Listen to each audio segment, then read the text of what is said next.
airnya nggak dicampur gitu ya. Nah, jadi selalu nilainya 8 jumlahnya ya, antara air sama oksigennya. Air itu udara bebas kan ya, sebetulnya udara ini ya, itu 21% ya. Oksigen berarti kan 100%. Jadi kita mencampur yang 21% dengan yang 100% kan. Jadi kalau kita mau setting 21%, berarti full airnya dong yang kita pasang. Kita oksigennya nggak kita kasih, ya kan? Ya. Nah, jadi supaya nggak kebalik-balik antara flow tekanan ya dok ya tadi. Jadi kita bilang ini flow aja. Jangan bilang tekanan oksigen atau tekanan udara bebas gitu ya. Tapi bilangnya flow aja ya, biar nggak kebalik-balik sama istilah untuk tekanan PEP maupun PIP gitu ya. Jadi flow-nya yang air ini 8, berarti kalau 20% ya oksigennya berarti 0 ya. Kalau 30% berarti airnya berapa? 7, oksigennya 1, 40% berarti ininya 6, ininya 2. Oke? Ya, itu dulu ya. Jadi FiO2 kita setting sesuai dengan usia gestasi yang tadi saya sebutkan ya. Kemudian berikutnya adalah PIP maksimal dulu yang kita pakai, yang kita setting. Caranya gimana? Kalau PIP ini kan ada gas outlet ya. Ini ada bagian atas dan bagian bawah. Dua-duanya tutup ya. Lubang atas dan bawah tutup dua-duanya, dia akan naik ke atas. Ya kan ini ya. Nah ini setting maksimal dulu. Nah untuk setting maksimal ini semua kita kanankan dulu yang warna biru ini ya, biar naik dulu ya. Tuh, ini karena belum saya naikin jadi belum naik ya. Nah dia naikkan ya maksimal ya. Oke naik ya. Nah untuk PIP maksimal itu yang tulisannya pressure relief ya, karena mungkin nanti kalau teman-teman misalnya punya alat dari merek lain misalnya ada yang balik posisinya ya. Di PIP maksimal tuh ini yang diatur yang sebelah kanan kita ya, berarti ya kan ya. Ini dulu yang diatur ya, bukan ini dulu tapi ini dulu ya. Tadi maksimalnya berapa? Nah kalau kasus pertama tadi maksimalnya adalah 30. Nah, apa ini kan kita pakai airnya aja 30 ya maksimalnya ya. Karena dia usia gestasinya di bawah sama dengan 32 minggu ya, jadi maksimal. Kalau tadi FiO2 itu batasannya 35 minggu, lebih sama dengan. Kalau untuk PIP ya itu maksimalnya adalah batasannya kurang sama dengan 32 minggu sama lebih dari 32 minggu ya. Kurang sama dengan 32 minggu PIP maksimalnya adalah 30 ya. Nah, jadi diputar ke 30 ya. Putar ke 30 terus aja tuh ya, dia akan turun kok ya. Dah 30 ya. Nah, berikutnya PIP yang mau kita kasih ya. Kalau kasus kedua sama kasus ketiga tadi maksimalnya adalah 40 ya, maksimalnya kita 35 ya kayak tadi ya. Maksimalnya adalah 40 ya. PIP kontrol yang kita kasih kalau usia gestasi di bawah sama dengan 32 minggu itu adalah 20 sampai 25 ya. Nanti kalau kita bilang ya jangan pakai kisaran mau 20 mau 25 gitu ya, tapi biasanya kita pakai yang lebih tinggi ya, karena kan tujuan kita mau ngembangin parunya ya gitu ya. Jadi boleh setting ke 25. Ini yang diputar-putar ya. Nanti untuk muter-muter untuk naik-naikin PIP pun yang diputar hanya yang ini. Yang ini mah biarin aja, udah di setting mah diemin gitu ya, jangan diganggu malah ya. Katanya nanti naik kan ya PIP maksimalnya dari yang kita setting. Kalau alat yang mereknya Pister Pekel sih dia yang Neopav itu dia ada penutupnya untuk PIP maksimalnya ya, jadi orang tahu kalau segitu berarti udah di setting gitu ya. Kalau ini kan nggak ada penutupnya ya, jadi jangan diotak-atik lagi kalau sudah kita setting ya. Nah untuk PIP berapa PIP yang mau kita kasih? Misalnya tadi kasus pertama 25, tinggal putar aja ke 25 ya, putar ke 25 ya, 25 ya. Kalau kasus yang kedua ketiga berarti PIP-nya dikasih adalah 25 sampai 30. Nah, saya sarankan pakai 30 aja ya. Tapi kalau teman-teman aduh dok pusing ya, saya mesti menghafalin PIP, PEP, FIO2 gitu kan ya, ini ribet gitu kan ya. Ya udah pokoknya yang buat kalau supaya nggak pusing pokoknya PIP mulai dari 25. Kan boleh mau pakai yang usia gestasi di bawah sama dengan 32 minggu 25 masih oke, ya kan? Lebih dari 32 minggu juga masih oke kan? Ya, pakai 30, pakai 25 gitu. Ya. Ya boleh lah kita apakan 25 boleh ya. Oke, jadi itu setelah kita setting FiO2, kemudian PIP maksimal, kemudian PIP kontrol yang mau kita kasih ya. Kemudian selanjutnya adalah ngatur PEP ya. PEP aturnya adalah lubangnya yang ditutup hanya lubang bawah saja ya, yang bawah ini enggak ya, kita enggak tutup karena di sini kita muter-muternya. Nah tadi betul untuk setting PEP sebaiknya kita setting untuk PTP bukan setting untuk SIPEP. Jadi PEP nya selalu kita setting di 5. Untuk PTP, PEP nggak pernah kita naikkan, selalu 5 ya. Jadi PEP selalu 5 ya. Jadi kita putar sampai ke, kalau ini ya lebih dari 5 berarti saya harus putarnya ke kiri ya, putar ke kiri sampai nanti angka 5 ya. Jadi saya sudah setting nih untuk kasus pertama tadi PIP nya 25 ya dengan maksimalnya 30, kemudian PIP nya 5, FiO2 nya 30% gitu ya. Jadi selalu setting untuk persiapan PTP, persiapan paling buruk yang kemungkinan kita akan berikan pada bayi tersebut gitu ya. Jadi kalau PTP kita tuh kan membantu bayi bernafas ya. Kan indikasinya adalah jika bayinya tidak bernafas atau bayinya menggap-menggap tidak ada kuat atau denyut jantungnya di bawah 100 ya. Berarti kita membantu nafas dia. Nafas itu kan ada inspirasi, ada ekspirasi ya, inspirasi sama ekspirasi ya. Nah, jadi kita bantu inspirasinya juga bantu ekspirasinya ya. Inspirasinya kita bantu memberikan PIP tadi ya, peak inspiratory pressure, tekanan inspirasi puncak. Nah itu PIP ya. Untuk PIP nya kita pun bernafas tanpa kita sadari. Pada saat kita ekspirasi itu tekanan kita nggak sampai 0 di dalam jalan nafas kita. Ada tekanan sisa, namanya tekanan positif akhir ekspirasi atau positif end expiratory pressure. Jadi ada TPAE, ada PEP-nya ya. Nah kita bantu juga PEP-nya gitu ya. Berapa PEP-nya tadi 5 gitu ya. Jadi kalau PTP kita bantu inspirasi maupun ekspirasi ya. Karena bayinya kan tidak bernafas, kita bantu nafasnya ya. Sedangkan SIPEP itu indikasinya ketika bayi sudah bernafas spontan ya, tapi dia distres napas, sesek bayinya ya, entah itu retraksi, entah itu apnea, entah itu merintih, maka artinya dia sudah ada nafas kan ya. Jadi saya tuh nggak perlu bantu PIP, nggak perlu bantu inspirasinya. Inspirasinya kan sudah dia bisa sendiri, yang kita bantu hanya ekspirasinya tadi. Jadi makanya cuma pasang PEP-nya doang kita setting gitu ya. Nah kalau FiO2 dua-duanya kita harus setting ya, baik itu mau pasang SIPEP atau pasang PTP ya gitu ya. Jadi bedanya PTP dengan SIPEP. Nah kalau kita ngasih SIPEP karena kita nggak ngasih PIP, berarti jangan ditekan gitu ya. Kalau kita menekan begini berarti kita ngasih PIP, dan hati-hati kalau PIP terlalu lama kita kasih kelamaan begini, berarti itu dipantengin tuh paru-parunya terus gitu ya, nanti lama-lama bisa memotoran, jadi bocor gitu ya. Hati ya. Jadi ada beberapa kasus ya, saya pun menerima rujukan itu bayinya dirujuk dengan pneumotoraks gitu ya. Kenapa?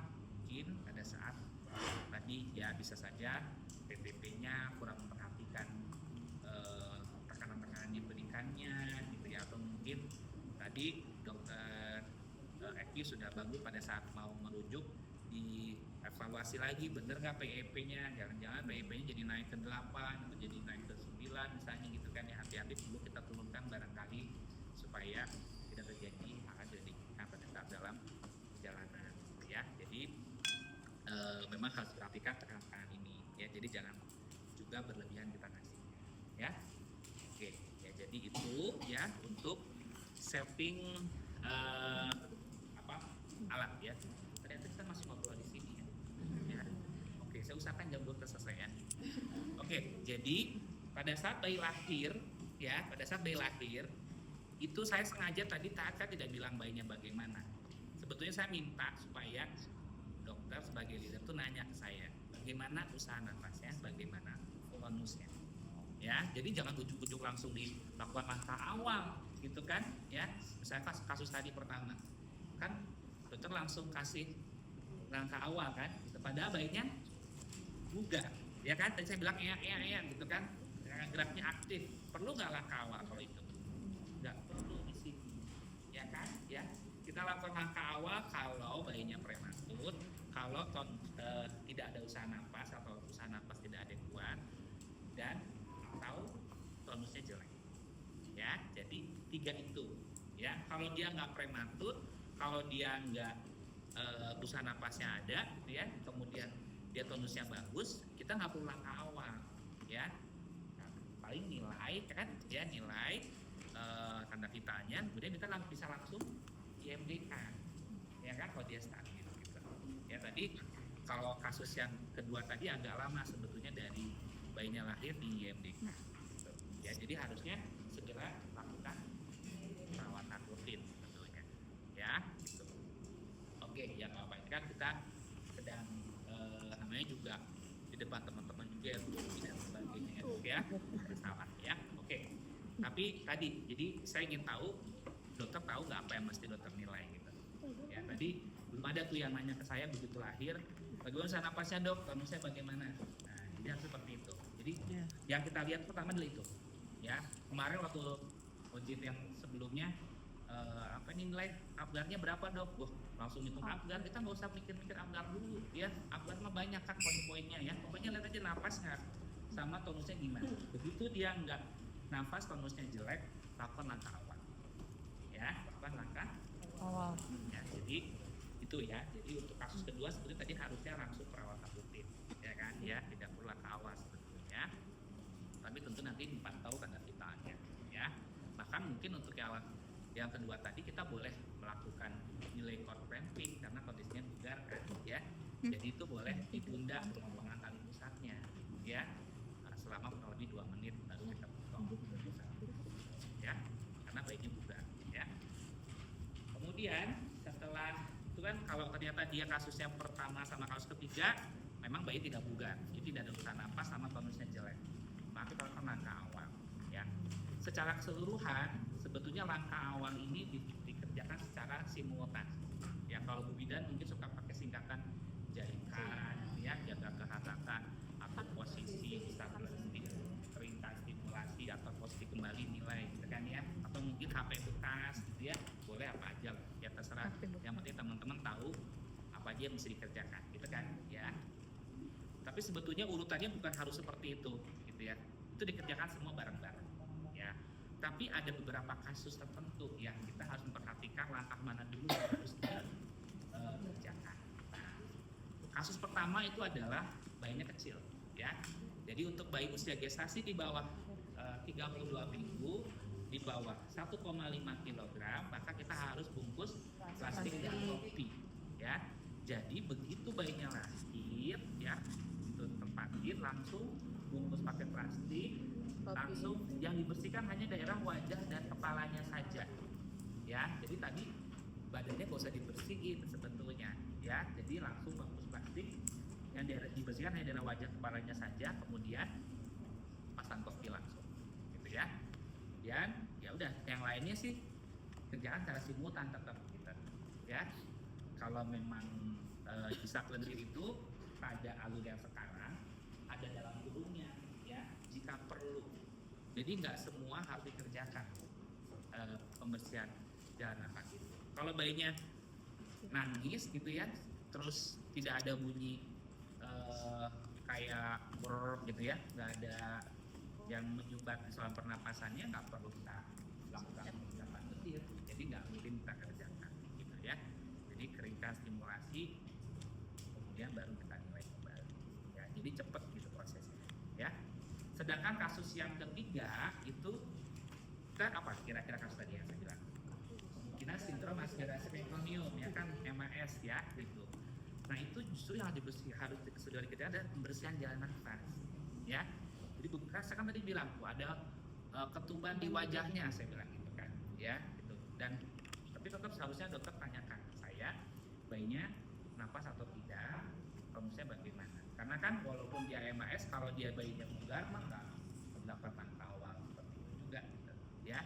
Tapi kalau dia tidak bugar, berarti kita lakukan langkah awal yang dimulai dengan pembersihan jalan nafas dulu gitu, ya. Nah ini terkait dengan pembersihan jalan nafas, ya.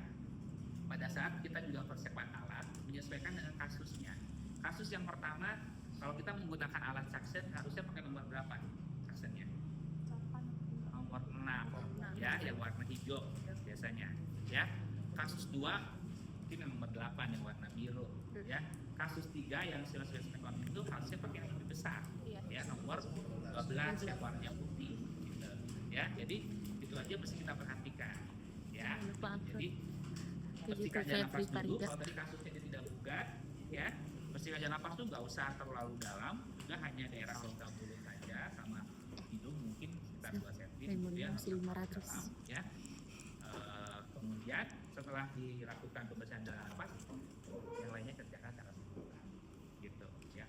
Karena apa takutnya kalau kita tidak bersihkan jalan nafasnya dulu, ada mekonium sisa di dalam rongga mulutnya, kita rangsang taktil, dia langsung masuk ke dalam, makin nyumbat nanti, ya, di mekoniumnya, ya. Nah jadi 2 kasus itu aja sebetulnya yang harus kita bedakan langkah awalnya, ya, untuk yang aspirasi mekonium sama yang bayi kecil tadi di bawah Sombong banget yang punya HP.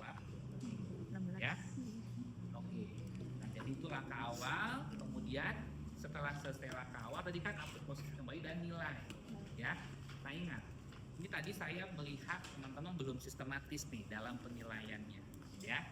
Jadi kalau setelah selesai setiap langkah resusitasi, apa aja kita nilai? Pertama, usaha nafas, ya kan, ya, usaha nafasnya ada atau tidak, ya.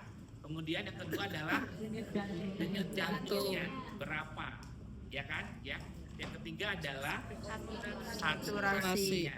Ya, kalau dulu mungkin warna kulit gitu ya, sekarang sudah nggak dinilai lagi, tapi lihat dari saturasi, ya. Tadi sudah bagus semua, tim sudah memasang alat saturasi di pedestal ya, di lengan kanan, ya. Tadi saya lihat semuanya sudah memasang, itu sudah bagus, ya. Jadi tapi biasanya saturasi itu datangnya belakangan, ya kan, ya. Kita kan nggak langsung begitu pasang langsung keluar kan saturasinya berapa, ya kan. Makanya yang paling penting itu adalah kita melihat usaha nafas dan denyut jantung, gitu, ya. Nah, begitu dia tidak ada usaha nafas, ya, dan atau sebetulnya ya denyut jantungnya di bawah 100, ya, maka kita lakukan tindakan PP, ventilasi tekanan positif. Ini alur yang sebelah kiri kita, ya. Jadi kalau dia tidak bernafas atau denyut jantungnya di bawah 100, maka kita lakukan PTP. Gak usah banyak mikir, langsung kerjakan PTP-nya, gitu, ya. Tadi sebelumnya.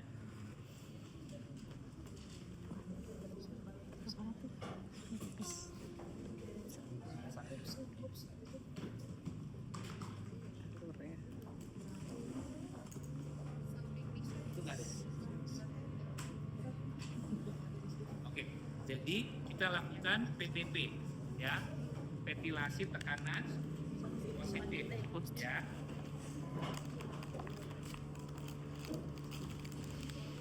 Ini juga ukuran tubuh disesuaikan sebetulnya sebagai segmentasi dengan beratnya, ya.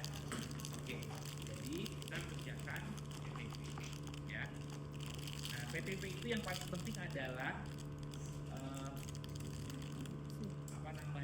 ukuran sumpunya harus sesuai, ya, dan perlekatan sumpunya, ya. Jadi dia harus betul-betul melekat di wajah si bayi, ya. Kemudian dia menutupi lubang mulut sampai ke tepi dahi, gitu, ya. Ini harus rapat, ya. Nah ya. Ada yang stem hold, pegangnya di sini, ya. Ada yang 2 point top hold, pegangnya di sini. Ada CD clamp, ya. Itu ya ini yang bentuk huruf C, yang ini bentuk huruf E, ya, seperti itu, ya. Nah, pada saat kita PTP, ya, satu lepas, dua lepas. Nah ini perhatikan dua iramanya ya. Tadi tim ketiga terlalu cepat dok melakukan PTP-nya satu lepas, dua lepas. Karena mungkin terlalu semangat ya. Udah berjamanan sih ya kan. Jadi, saya bilang terusin 20 kali. Ya, jadi perhatikan juga iramanya ya. Jangan terlalu kenceng juga jangan terlalu lambat ya. Satu lepas, dua lepas, tiga lepas, empat lepas, lima lepas. Ini enak kan lihatnya ya. Modelnya seperti ini. Ya. Pada saat PTP, apa yang dinilai? Kita harus memastikan PTP-nya efektif atau tidak. Nah, taunya efektif dari mana? Pertama adalah pengembangan. Yang kedua adalah denyut jantungnya naik atau tidak. Ya, ketiga adalah saturasinya naik atau tidak. Ya. Dari ketiga itu, ya, yang pertama pengembangan dada. Kalau di baby ane ini sih kelihatan banget pengembangan dadanya, ya. Kalau di bayi sesungguhnya, ya, jam terbang, ya. Jadi seringkali agak susah untuk melihat pengembangan dada. Apalagi bayi kecil tadi kan dipakein plastik dan sebagainya gitu kan ya. Jadi kadang-kadang susah untuk melihatnya, ya. Tapi tetap harus dilihat sih pengembangan dadanya, ya. Kemudian saturasi tadi kan biasanya belum muncul. Nah, yang penting makanya adalah denyut jantung. Nah, oleh karena itu pada saat si leader melakukan PTP, maka si asisten sirkulasi itu mendengarkan denyut jantung. Tadi Jantung. dokter Reki tanya di jantungnya berapa dok? Ada yang dengerin kan nggak ada, kan? Ya, dengerin. Jadi pada saat melakukan PTP, ya, si asisten sirkulasi ngasih kode, ya, ngedengerin apakah jantungnya seperti ini.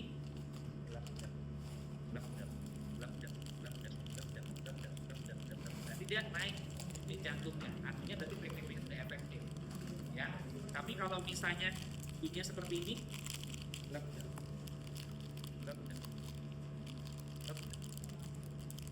padahal ini udah di PTP sama si leadernya, ya, berarti PTP-nya nggak efektif.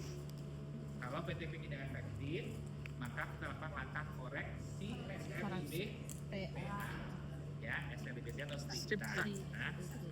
Nah, langkah koreksi ini tidak langsung dikerjakan semuanya, ya, dua langkah dulu, ya. Nah, jadi tadi kayaknya langsung dikerjakan semua ya, ya. Nah, jadi sukuk sama reposisi dulu. Sukuknya lihat lagi, cocok nggak? Jangan-jangan gede atau kecil mungkin harus diganti. Kemudian juga lihat pelekatannya kan, ya. Kemudian posisi apa? Posisi daripada sukuknya, pelekatannya juga posisi daripada kepala si bayinya. Jangan-jangan bayinya terlalu fleksi atau terlalu ekstensi, gitu kan, ya. Nah, cukup sebenarnya kalau pada bayi itu semi ekstensi, ya. Posisi nafas juga aman gitu. ya. Jadi benerin dulu SR-nya, kemudian kita PTP lagi, satu lepas, dua lepas, tiga lepas. Oh masih nggak efektif, baru isap lendir, ya. Kemudian PTP lagi, ya, play lagi. Oh masih nggak efektif, baru naikin tekanan T-nya, ya. Tekanan yang mana naikkan? Tekanan yang PIP, ya. Nah ini hati-hati ya, yang suka ketukar tuh PIP sama FiO2. Iya. Angkanya mirip-mirip, ya, ya. Bukan, FiO2 itu konsentrasi oksigen. Konsentrasi oksigen itu yang tadi kita atur dari air sama dari oksigennya. Yang 21%, ya, yang 30%, 40% itu FiO2, ya. Kalau PIP itu adalah tekanan inspirasi puncak yang kita setting berapa? Tadi yang saya bilang, kalau usia gestasinya lebih dari 32 minggu itu 25 sampai 30, maksimalnya 40. Kalau di bawah sama dengan 32 minggu itu 20 sampai 25, maksimalnya 30. Ya kan? Ya. Kalau PEP adalah tekanan positif akhir ekspirasi. Ya. Nah, jadi memang pertama harus tahu dulu bedanya antara PEP, PIP sama FiO2. Ya, istilah-istilah itu mungkin perlu dikuasai apalagi pada saat ujian biasanya ya kalau resusitasi itu saya ketukar adalah FiO2 sama PIP karena angkanya sama-sama gede ya antara 20, 25 gitu kan ya. Iya. Jadi makanya suara ketukar ya. Jadi yang kita naikkan adalah PIP-nya. Tadi misalnya saya setting dari 25 kita naikin ke 30. Ya, kalau yang baik 1 karena maksimal 30 udah nggak boleh naikin lagi kalau dia masih nggak efektif. Gitu kan? Ya, jadi naikin dulu ke 30 gitu kan ya. Lepas. Kalau saya kalau kata yang nggak bagus dia nggak naik gitu. Ya. Nah, kita lihat lagi dengan naikin 30 ternyata misalnya masih juga kalau untuk yang kasus pertama kalau dia dengan tekanannya dinaikin ke 30 dia masih juga nggak efektif berarti ke A tetap RW ya jadi kita intubasi ya tapi kalau yang misalnya kasus kedua ketiga tadi ya 30 dia masih belum efektif boleh naikin lagi ke 35 dulu misalnya boleh ya tapi PPP lagi masih nggak efektif juga boleh naikin ke 40 sampai maksimal 40 ya begitu sudah 40 kalau memang nggak efektif lagi baru kita intubasi ya nah jadi urutannya begitu ya nah tadi saya kan baik ya kita naikin tekanan langsung mengembang dadanya ya ya jadi mengembang dadanya kan ya nah berarti mengembang dadanya denyut jantungnya naik itu bukan berarti bahwa PTP kita sudah selesai kita baru tahu bahwa PTP-nya efektif maka lanjutkanlah PTP-nya selama 30 detik bukan 20 detik tadi ya tapi 30 detik sebanyak 20 sampai 30 kali ya karena kan kecepatan itu 40 sampai 60 kali per menit nah kita mengerjakannya dalam 30 detik jadi setengahnya 20 sampai 30 jadi 1 lepas-lepas 2 lepas-lepas 3 lepas-lepas 4 lepas-lepas 5 lepas-lepas sampai 20 lepas-lepas boleh sih 20 juga boleh nggak harus sampai 30 saja ya 20 lepas-lepas kemudian kita evaluasi kembali ya apa yang dievaluasi ya sekali lagi itu tadi usaha nafas denyut jantung sama saturasi nah tadi itu semuanya pada langsung ngasih sipek kan ya kenapa ngasih sipek gitu kan ya bener sih udah nanya denyut jantung kan udah 100 di atas 100 oke gitu ya tapi teman-teman belum nanya usaha napasnya gimana dok gitu kan ya udah napas spontan atau belum nggak ada yang nanya sebenarnya ya tadi aku tanya ya napasnya gimana kemudian kalau udah ada usaha nafas ya kita lihat di sini ya kalau sudah ada usaha nafas dan denyut jantungnya sudah di atas sama dengan 100 maka kita lihat sini apalagi yang ditanya distress enggak gitu ya tadi dokter bingung di situ ya dok ya distress enggak gitu kan ya ada retraksi enggak ada merintih enggak ada takipnu enggak berarti kalau ada salah satu dari 3 itu berarti dia ada distress ada sesak napas kalau sesak itu berarti kita kasih CPAP ya kita kasih CPAP ya jadi nafas spontan sudah ada dan denyut jantung sudah di atas sama dengan 100 dan dia ada distress pernapasan maka kita berikan CPAP ya dari PTP ke CPAP itu sangat-sangat mudah ya jadi sungguh ini kalau kita belum selesai resusitasi jangan pernah diangkat-angkat ini terus nggak boleh kemana-mana gitu ya bayinya lagi nggak nafas dengan baik nih ya kan ya kalau kita tadi misalnya naikin PIP bayinya tuh lagi sesak nah ya kita naikin santai gitu kan ya padahal bayi sesak tiba-tiba nanti habis itu PTP lagi deh gitu ya padahal tadi cuma mau naikin PIP doang ya kan ya sebenarnya kalau pada bayi aslinya tuh biasanya kita langsung bisa naikin dari sini PIP naikin ke 7 tadi kan 5 PIP-nya kan kita naikin ke 7 ini tetap di sini aja nah kalau kita kasih CPAP itu kita nggak usah dipompa lagi ya ini udah ngasih CPAP ya PIP 7 saya udah naikin gitu, ke 7 ya oke lah misalnya kadang-kadang suka nggak mau naik gitu ya sebentar boleh naikin sedikit ya begini tapi ini cukup jangan kemana-mana ya tutup bawahnya sebentar putar saking kita takutnya dia nggak kebagian bantuan nafas ya, sama pada saat misalnya tadi SRI BTA naikin PIP juga kadang-kadang mungkin kok nggak naik dong gitu ya, tapi bentar lagi tutup dulu sebentar dia naikin ya, jadi cepat gitu ya. Kalau maupun seperti itu tadi menutup yang bawah gitu, jangan lama-lama dan jangan jauh-jauh dari wajah sebenarnya ya, sumbernya selalu di sini ya. Naikkan PEP-nya ke 7 ya, FiO2 tetap UPP seperti tadi sama ya, yang batasannya usia gestasi lebih dari sampai dengan 35 minggu ya, 20%, kalau di bawah 35 minggu 21 sampai 30% ya. Udah pegang dulu begini si PEP 7 FiO2 misalnya tadi kasus yang pertama 30% gitu kan ya. Tinggal kita lihat lagi ya, setelah kita bantu dengan si PEP ini bagaimana nafasnya ya. Tadi ada retraksi, tadi ada merintih, tadi ada takikan, masih nggak retraksinya, masih nggak merintinya, masih nggak takinonya. Kalau masih berarti dia masih stres ya. Kalau masih di stres biasanya kaitan dengan PEP ya, mungkin kita harus naikin PEP ya. Tapi ya tetapi lagi ya, sebetulnya sebelum kita naikkan PEP ya, di sini juga berlaku koreksi SRI-BPA ya. Jadi koreksi dulu SRI-B-nya ya. Nah, kalau tadi kan pada saat PTP koreksi SRI-BPA itu dua langkah ya. Kalau pada saat memasang si PEP, SRI-B itu dikerjakan semuanya langsung ya. Karena mungkin siapa tahu tadi dia masih di stres karena PEP-nya nggak nyampe 7 seperti yang kita pasang. Karena apa? Karena mungkin nyengsol ininya gitu ya, atau mungkin posisi daripada si posisi kepala ini juga sudah berubah gitu kan ya, atau mungkin ada lendir kita perlu hisap dulu, atau mungkin mulutnya untuk makin kita buka dulu gitu kan ya, baru kita pasang lagi.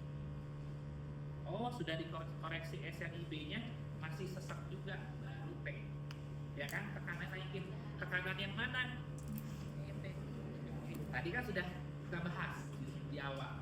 Kalau si PEP kita hanya ngasih PEP ya, berarti tekanan PEP yang kita naikkan ya kan, dari 7 ke 8, kita naikin aja langsung ke 8 gitu ya. Sambil menilai napasnya seperti apa, kita juga melihat saturasinya targetnya. Itu dikerjakan secara simultan ya. Jadi lihat napasnya juga lihat saturasinya. Kan setiap kali selesai rangka saturasi selalu kita periksa itu kan, usaha nafas, jantung sama saturasi.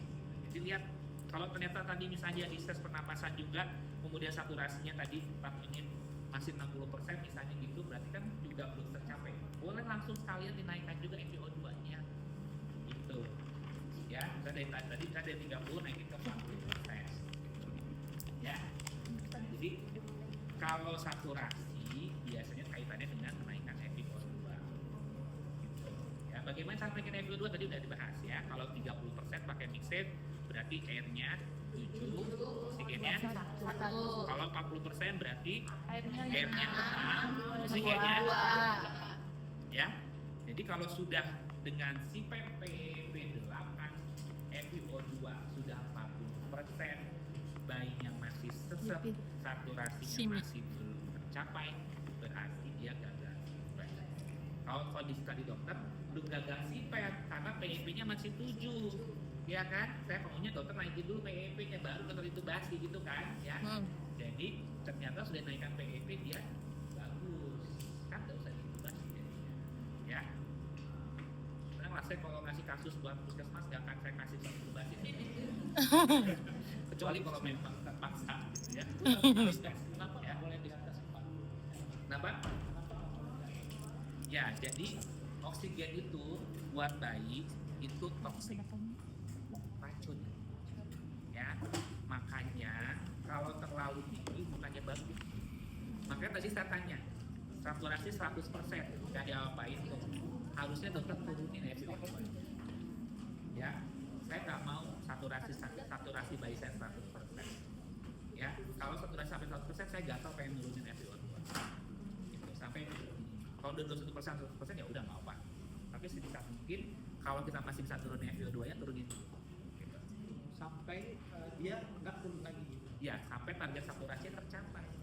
Soalnya kan sebenarnya di atas sama dengan 15 menit kita 90 sampai 95%, cukup kok 95 gitu ya. ya kita nggak perlu jadi sampai 96, 97 nggak usah, ya gitu, karena konsentrasi oksigen itu kalau terlalu tinggi itu bikin racun buat badan, ya toksik, ya makanya kita bisa mungkin sekecil mungkin fraksi oksigen atau konsentrasi oksigen yang kita kasih untuk mencapai target saturasi yang kita inginkan. Kita 100%, Turunin aja. FiO2 Turunin, kan tadi dari 40%, FiO2-nya. FiO2-nya. Ya, tadi kan udah 40% kan, turunin jadi 30. Ya, jadi turunkan lagi, airnya jadi 7, Kalau oksigen masih 1. 100% di 30, turunkan lagi di 21. Iya, gitu. Ya, tapi kalau sudah 21%, mau usah dikasih ya, enggak ya, kasih aja. Barangkali dok, udah 21% masih bagus juga dok kayaknya. Kalau stop down-nya 0, kemudian dia bayi cukup bulan, kemungkinan karena proses transient taktik maupun born atau adaptasi, mungkin saja kita melepaskannya, mungkin saja. Ya, tapi saya tidak rekomendasikan secepat itu. Nanti takutnya lagi nanti puyeng di dokter, ya kan? Ya. Jadi harus diobservasi gitu maksudnya. Ya, jadi tadi sebetulnya saya pengennya ketika saya bilang saturasi 100% tetap menurunkan FiO2. Saya biar udah deh, kita bahas deh. Ya, biar ada diskusi yang kita bahas ya. Sengaja kayak dokter. Mungkin karena belum dapat asupan tadi. Oke ya, jadi tadi lihat seseknya membaik atau tidak sama saturasinya. Ya, kalau sudah tercapai saturasinya, sesaknya sudah perbaikan, berarti kita sudah tercapai tujuan kita membantu nafas bayi dalam resusitasi. Pertahankan, ya pertahankan, ya kalau sudah tercapai semuanya, ya. Jadi kalau sudah denyut jantungnya di atas 100, ya, kalau napasnya sudah terkendali itu bisa dia napas spontan yang biasa tanpa apa-apa. Bisa juga misalnya dia sesak sudah pakai CPAP, enakan sesaknya saturasi sudah tercapai, juga sudah terkendali, ya. Atau bisa juga misalnya sampai gagal CPAP tadi misalnya, atau sampai diintubasi pada saat PPP gitu ya, juga terkendali juga, ya Pak. PPP kemudian saturasi sudah bagus, itu juga sudah terkendali, ya. Dan saturasinya sudah lebih dari, sudah sesuai dengan yang kita targetkan, gitu, ya. Nah, kalau sudah itu semua berarti sudah selesai resusitasi kita, maka kita ke perawatan pasca resusitasi. Nah, sebetulnya tadi saya tuh maunya dokter pindah ke perawatan pasca resusitasi, gitu. Katanya sudah bagus ya, ya kan, jantung sudah oke, nafasnya sudah terkendali, kemudian juga saturasi sudah oke, maunya sih langsung stable, gitu, ya, seperti itu. Ya, jadi tadi mungkin masih bingung sama ngasih oksigen bebas ya dok ya. Gitu. Nah, oksigen air bebas kita kasih kalau ya, lihat di sini ya.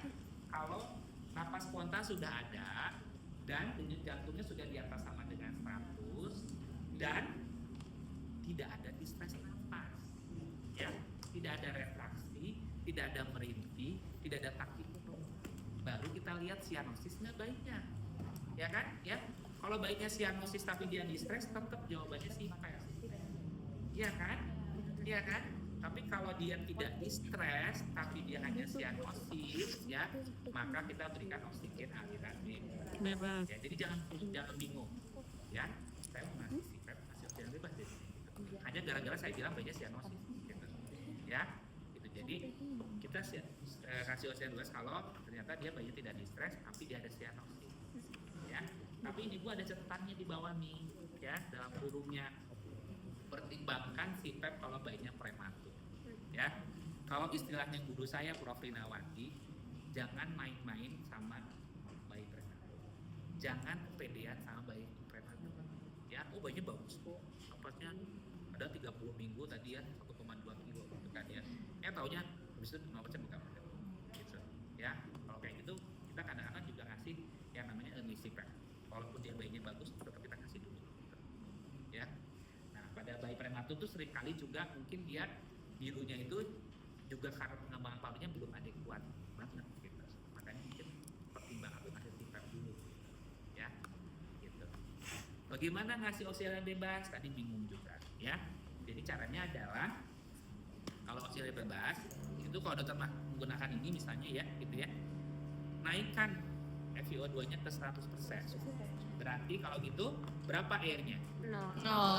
Karena kita mau ngasih full oksigen kan, ya. berarti oksigennya berapa? 8. Nah, gitu ya, naikin oksigen 8, airnya 0. Nol. Kemudian ini ditempatkan 1 cm di atas lubang hidung, lubang mulut. Jadi bukan ditempel, tapi di atasnya. Kurang lebih 1 cm. 1 cm. Ya, kemudian ini kita tekan seperti kita ngasih Di PIP. video ada nafas. Ya, ini ngasih oksigen aliran bebas. Ya, seperti ini. Ya, jadi 1 cm ini ditekan seperti kita ngasih PIP, oksigennya 100%. Ini ngasih oksigen aliran Bebas. ya.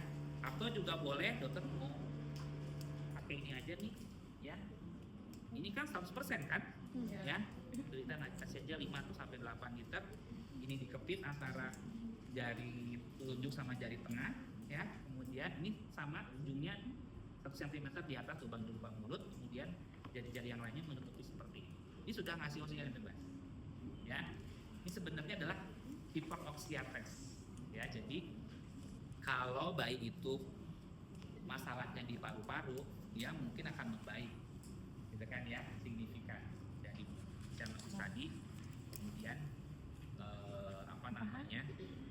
jadi bagus gitu ya, atau jadi kami lagi, atau dari saturasinya 70% misalnya naik jadi 100% atau 92% gitu kan ya, sesuai dengan target. Itu berarti artinya masalah paru.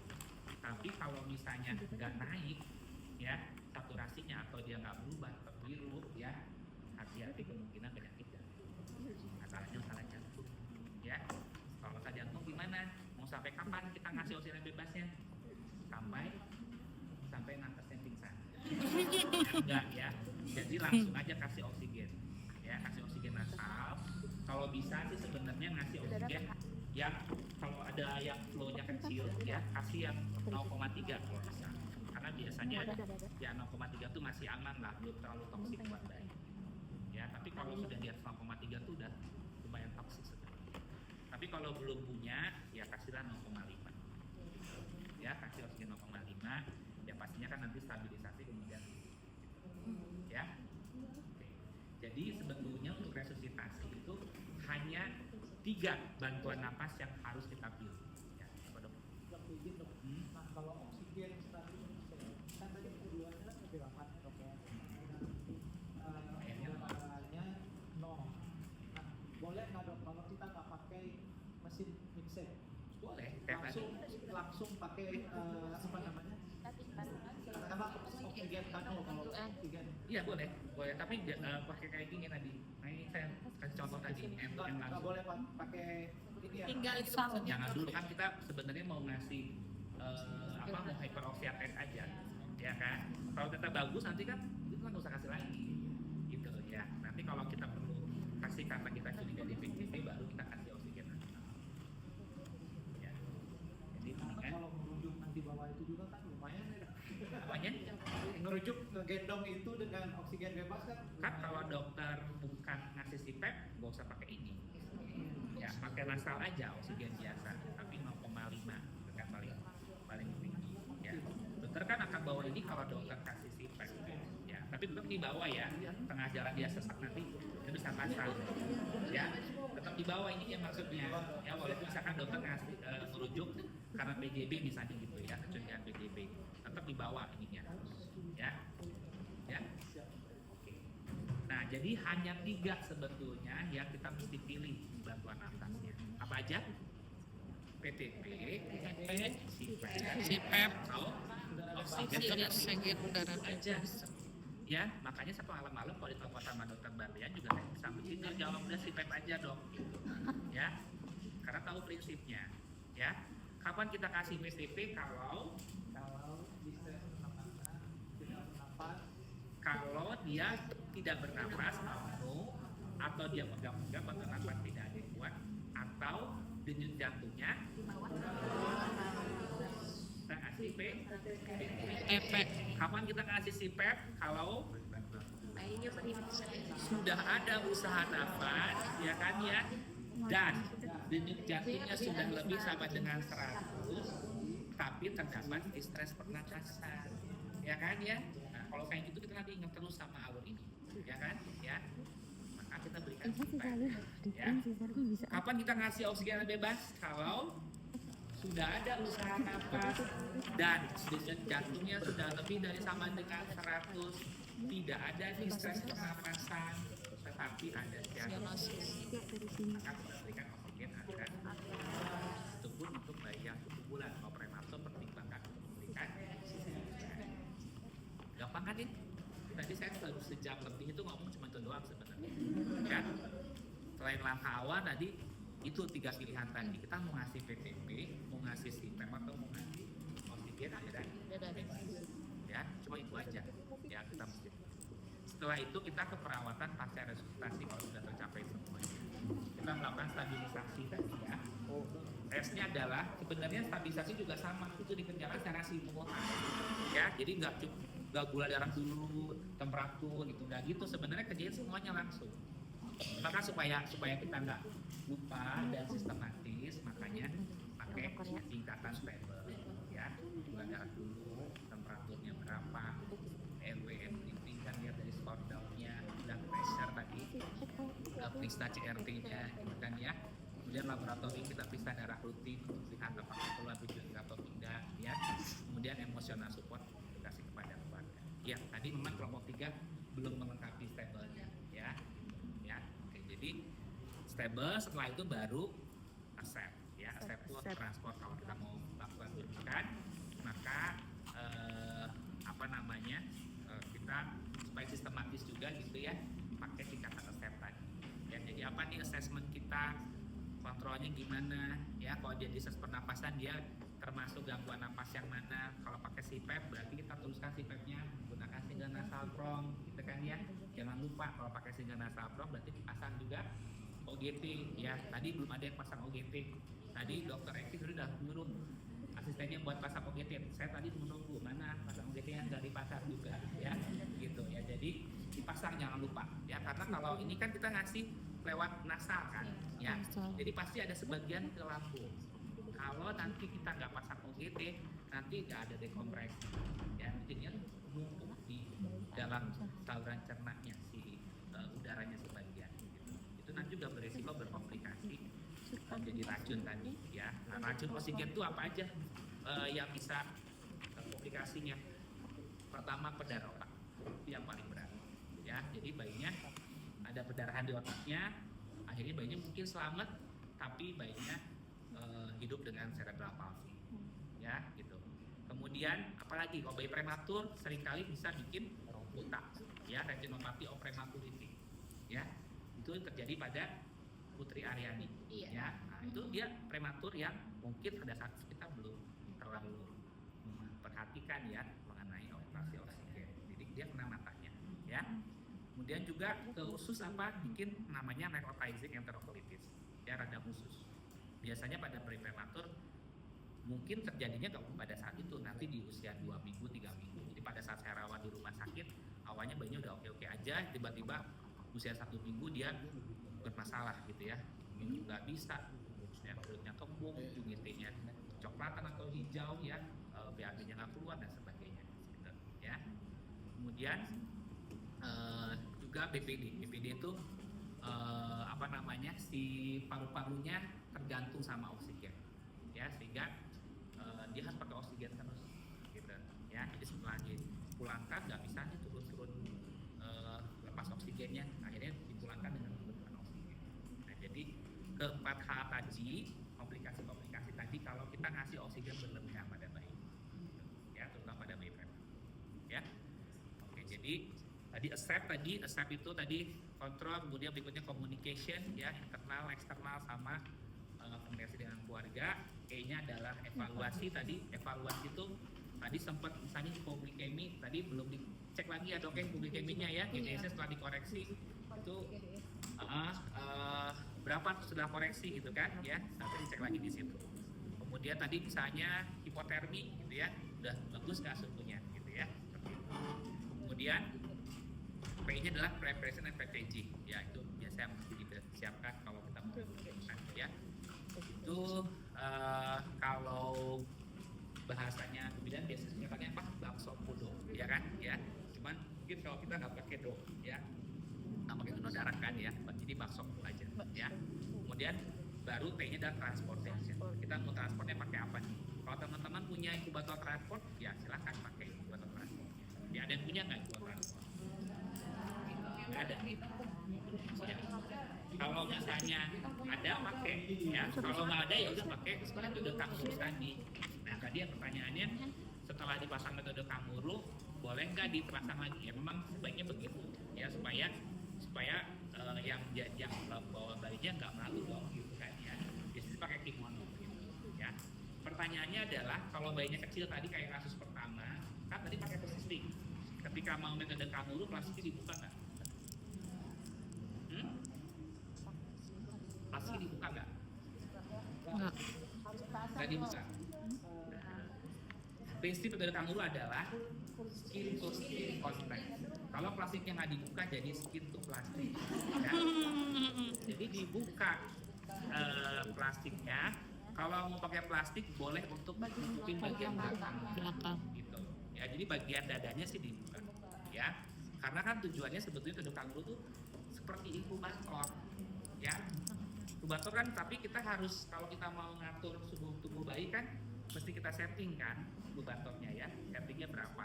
Nah kalau dengan metode Kanguru, badan orang dewasa itu ketika bayinya kedinginan dia akan menghangatkan, ketika bayinya kepanasan dia akan berusaha untuk menempelkan lagi suhunya gitu. Ya, tujuannya kita melakukan metode Kanguru ya, jadi inkubator alami yang murah meriah gitu ya, jadi makanya kita akan menggunakan ya. Oke, itu barangkali yang bisa saya sampaikan, yang kita bisa saya bahas. Ada pertanyaan? Silakan.